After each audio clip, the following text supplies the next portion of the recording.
You know, it's funny. Sometimes the absolute correct strategy for no limit hold'em is the exact opposite of what the correct strategy would be in limit hold'em. Let's take a look at a few examples.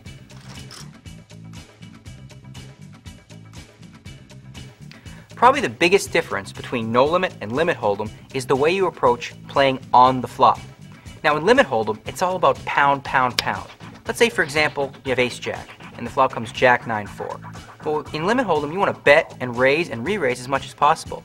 But if you're playing no limit hold'em, it's a little more tricky. You only got one pair. Sure, it's top pair, but if somebody else has a set, you could lose everything you have.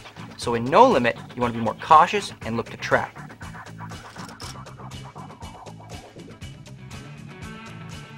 In limit hold'em, when you get to the river, it's totally okay to stay aggressive. If you think you have the best hand, go ahead and bet one more time. What's the worst thing that can happen? You lose one more bet. Big deal. It's not the end of the world. But in no limit hold'em, it just might be.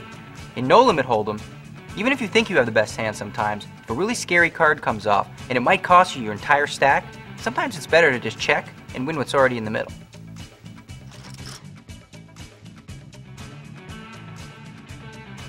Limit hold'em has often been described as a science, while no limit hold'em is often considered an art form.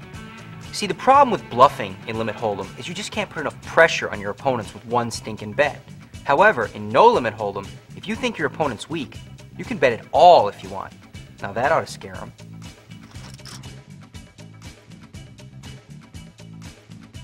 In a live game, all you have to worry about is playing your hands right and maximizing your profit. But in a tournament, you often have to sacrifice value in order to survive. Tournament poker is more about survival and money management skills than it is getting full value on your hands.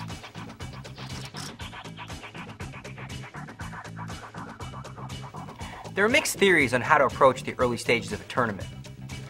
The best approach, though, is to take calculated risks and really go after those dead money players. There's more bad players in the early stages of the tournament, and if you don't get that dead money, one of the other top players will.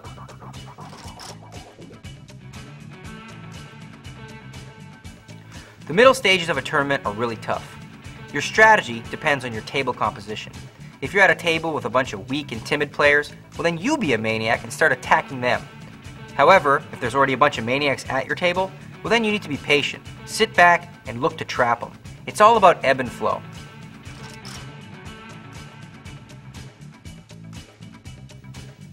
Okay, now this is the stage that separates the men from the boys.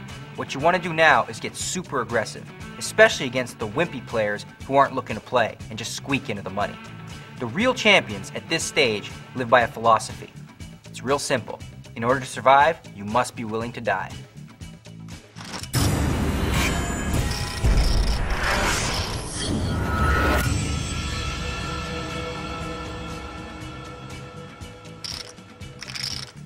See you at the tables.